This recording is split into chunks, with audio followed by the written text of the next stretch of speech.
I just want to drink. We've only been here since January, but we have people that have been here from day one. We know them by name. I got the corned beef hash, sausage patties, boiled eggs with the home fries, with the wheat toast with the butter. Lord have mercy. Yeah. Friday was just more little ragtag, so, we're hanging out. I'm sure everything was permitted. I'm not saying that it wasn't, but it had the feeling of a college film or something like that, which was, I think, added to the specialness of Friday. Friday is cult classic. There's education, there's information, there's interactives. If you want to understand the world in which you live, you just have to go to the Spy Museum. Why not take that online off of Instagram, put it somewhere else where it's more curated? Folks who want to see that diversity in the wellness space can come and take classes here. And a lot of the instructors still teach on their own. I have primary lymphedema. There are two forms of lymphedema, which is primary and secondary. And I am one of the rare one of 6,000 who is primary. What do we mean when we say that somebody was the first of something? What does that legacy mean when we have these two contrasting stories? Really, this museum has two audiences. First, its deaf audience. We want to see ourselves reflected here in this museum. I think very often our stories are not told in those spaces. When you take a taxi, people were from Africa. If they found out I was from Uruguay, they get very upset about it. So I start to say like, oh no, I'm from another country, I'm not from Uruguay. Uruguay 2, Ghana 1. Oh, so you're winning? We are winning. Okay. It's mostly like a fashion design based course. When Ms. Kendall gave us the assignment, I'm like, are you sure? It's something I actually thought of over the summer because I knew Ashley was going to compete for Miss USA, but she reached out to me first. When the Miss USA organization announced the date of the competition, that I realized that I would love to have the students get involved. If we take those individuals and provide them the intense care that they need by people who are professionals, then the police are going to have to interact with them.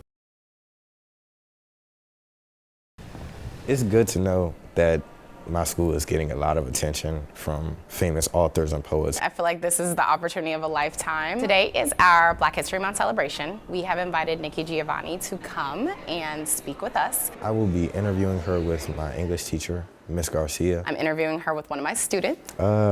Excited. I'm just still so excited. And together, they will guide us through an enlightening conversation with the legendary and incomparable Miss Nikki Giovanni. Please, let's give them a warm welcome.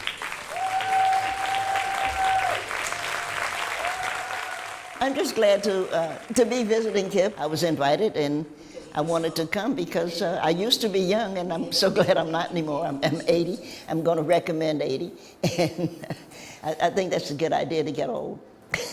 The best thing about being young is that one day you won't be. So I think that words are powerful. I want the world to see what they did to my boy. Poetry can be like an outlet for how you're feeling, your emotions, your thoughts. Father knows best. Leave it to Beaver. Ed Sullivan. She's someone who is unapologetically herself. That's where I write banned books because I do.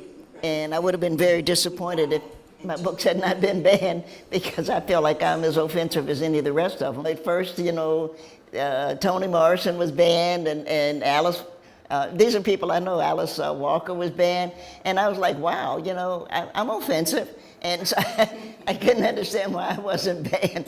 And then, of course, I got banned, so I was really happy because that's who I want to be with. I definitely appreciate poetry because you're able to tell a story. People talk about writer's block. And what do you do if you have writer's block? Well, there's no such thing as writer's block. There's only you don't know anything. And so you need to go and find out something. You need to read something every day. I just feel like we're so lucky to have her right in front of us and hear what she was thinking when she's writing. You have to learn to listen to the old people because we've been, and it's not a sad life. We've been through it, we've come through it, and yet we still have found a lot to smile about, to create about.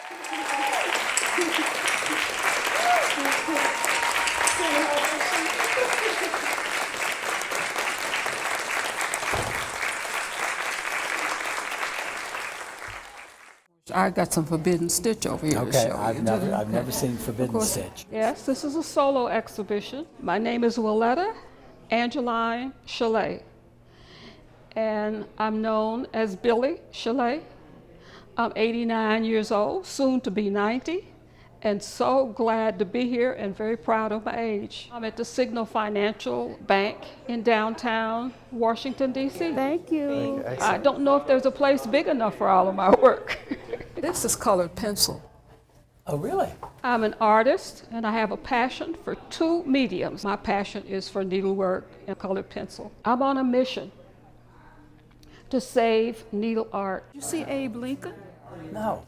Yeah, let me show you Abe Lincoln. Needlepoint is a very old art. It was done by our ancestors. This is my passion. I've done a piano bench for the owners of Congressional Plaza, Bette Midler's Rose, Dionne Warwick. Billy's exceptionally talented when it comes to needlepoint. My name is Dionne Warwick, and I do needlepoint. And it's one of the most relaxing art forms, aside from my music, that I do. She's an avid needlepointer and an art collector. I think the art of needlepoint is basically dwindling, where it should be thriving. We're losing a beautiful art to the new digital world. So I'm on a mission to save and to preserve this art. And for those who will have the privilege, I feel it is a privilege, to view her work, I would suggest that they do. I don't feel that this is my best work. I feel that I can do better, and I hope that the Divine Master will give me a few more years and time to do it. It feels like a piece of gauze in your hand, so it's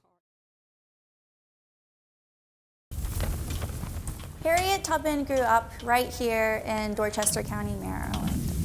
So when you step out there, you could be stepping in the very steps that she stepped in. Our park is located in between where she was born in Madison and grew up enslaved in Bucktown. I like to do most here as a ranger is share Tubman's story with our younger audience. Start at the southern end of the visitor center. After being a conductor on the Underground Railroad for about 10, 11 years, she then didn't stop. She was a master of disguise. She joined the Union Army, where she served as a scout, spy, nurse, and soldier. Now this woman had a bounty on her head, and she could have been taken back any time. And I just think about her courage that she had to go to Philadelphia once by herself for freedom, but then to come back for her family and friends. And I absolutely love that she came back for her family because my family is so important to me. I am one of her great-great-great-grandnieces, and I say one of them because I am a descendant of one of her siblings that was sold away. This is her bicentennial year of her birth. Her 200th birthday is what we're celebrating this weekend and also all year long. Saturday and Sunday beginning at 10, they're going to have a full day of programming.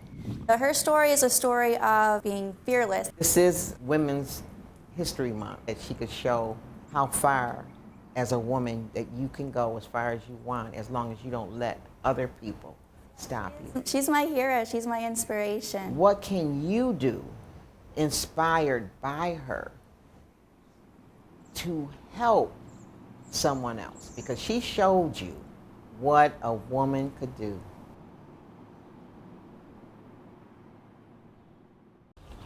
I think I take more than 20,000 steps a day, probably more than that. How you doing? Hi there. Well, I'm Marquette Milton from the African American Civil War Museum, and I'm the historical interpreter.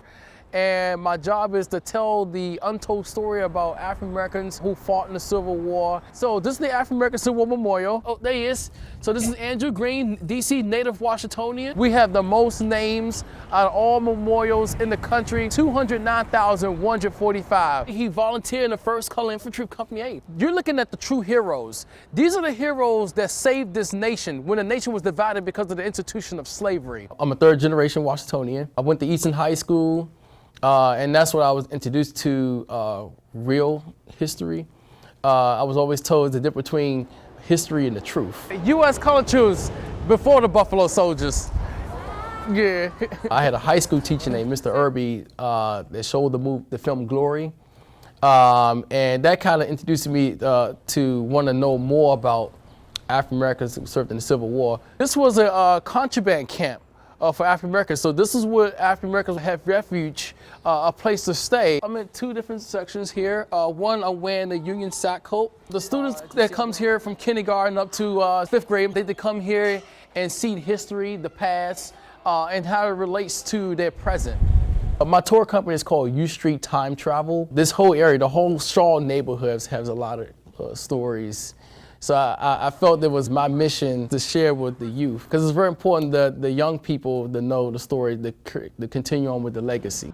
I show folks all the names at our memorial, take folks to Lee's Flower Shop to see Miss Stacy and her family legacy. Ben's Chili Bowl, we go to the Whitelaw Hotel, it was an all-black hotel. Then we come here to the Thurgood Marshall Center. You can feel the history in this neighborhood. So we've been taught in our schools that President Lincoln freed the slaves. Would actually, when he signed the proclamation, that just made men to enlist to fight for their own freedom. We liberated ourselves. This is the 4th United States Colored Infantry from Baltimore.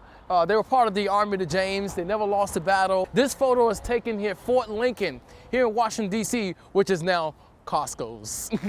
My job is to share that our history does not begin with slavery.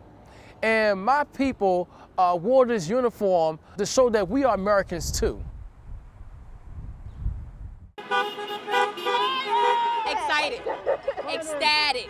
I can't, kind of speechless. This week has felt like it's gone on forever. We're Washingtonians, and we've waited 4 years to get him out.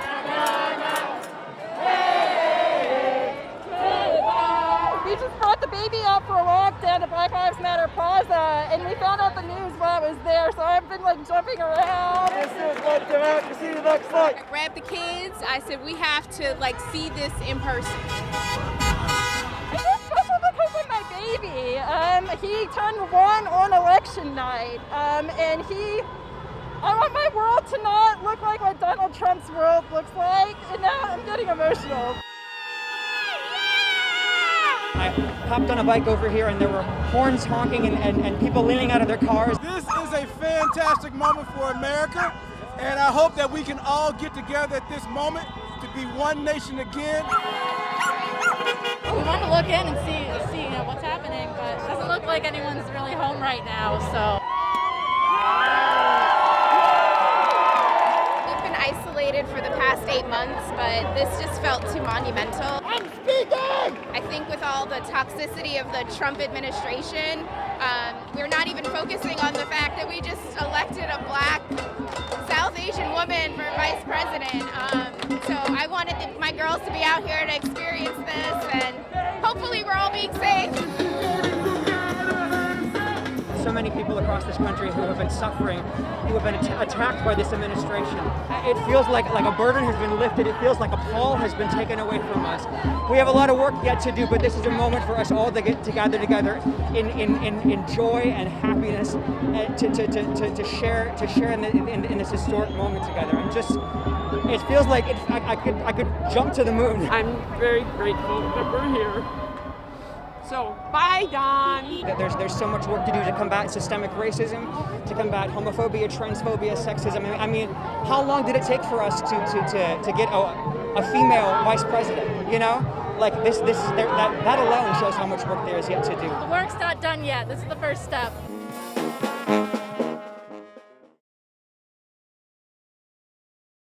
Oh, I want to make sure you are feeling really good. Good morning, everybody. Good morning. I am so excited to be here with you guys today and to share this book with you. I'm Caroline Brewer, author of Say Their Names. Well, Say Their Names is a phrase that became popular during the Black Lives Matter movement. Who's heard of the Black Lives Matter movement? I was inspired to write the book after my trip to Black Lives Matter Plaza here in DC. I just took in everything I saw, and I had planned to do a social media post, and instead this long poem came out, and it was long enough to be a book. Jordan Davis, Michael Brown, Philando Castile. It was good for her to put in their names in this book. Trayvon Martin, Tamir Rice, they paid a price. I like the singing part. Ball your fists Push up your hand. We the people must take a stand. She was kind of making it like a song. Change gonna come. With our demands. We do our children a great disservice if we don't talk about what's happening in the world around them. I felt emotional because she was actually talking about great people that had been killed. Sandra Bland. Ball your fists. Do it with me. Push up your hand. They need ways to process difficult experiences in life just as we do. I think about awesome people that were assassinated, disgraced, and I think that shouldn't have happened. Come on and say their names. I just want to say that I love the book. I really love this book a lot. Amadou Diallo, Eric Garner, Freddie Gray. It is no coincidence that this mural is being done today, the day on which the nation pauses to celebrate its independence. We're here in partnership with Future History Now to paint the monumental Breonna Taylor mural. It's been exciting and fun and also very hot. No, I'm not a painter at all. But it's kind of like paint by numbers. Today, this mural project is in collaboration with volunteers in the community, young people, artists throughout the region. Good afternoon. I am Breonna Taylor. Her story speaks to the greater issue. The issue of police brutality and systemic racism is a global pandemic. I am Breonna Taylor. I am Breonna Taylor. I am Breonna Taylor. I love helping people. I share an apartment with my boyfriend, Kenneth Walker. Well, after a long shift, I think about New Orleans and the food and the music and the people. I can't wait to get there. I look forward to my 27th birthday. And on March 13th, I was murdered. I was shot 8 times. I never made it to New Orleans. Kenny never got to propose. I never got to buy the house or become a nurse. We want this art piece to represent community, empowerment, social change, and community voices. Because it gives people hope that one day all of this will be okay and we can go out and have a good time and not be able to get shot or killed. Black Lives Matter and walk with your head held high.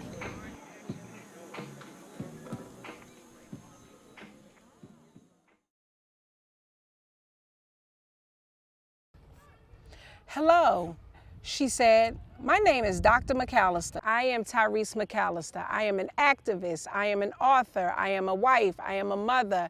I am a therapist. I find that as a therapist, children have so much heaviness. Do you think God has time to read Lolly a bedtime story? The name of my book is My Lollipop in Heaven?